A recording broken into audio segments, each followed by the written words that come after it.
And again, the reminder, the statewide burn ban is still in effect. Yeah, those very dry conditions continue, and the State Forest Service says there are a number of wildfires because some people are simply not following the ban. WECT's Mackenzie Brunn spoke with a spokesperson for the Forest Service.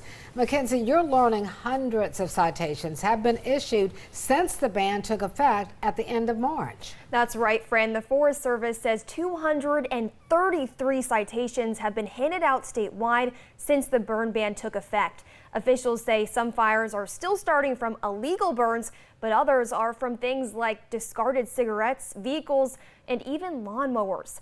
Officials say the total number of citations could be even higher when including local fire marshals, who may also have issued citations that are not included in the Forest Service total. The agency says violations can result in a $100 fine plus court costs, and if an illegal fire escapes and turns into a wildfire, the person responsible can be held liable for costs to fight the fire, which can include expensive equipment like bulldozers and tractor plow units commonly used right here in eastern North Carolina.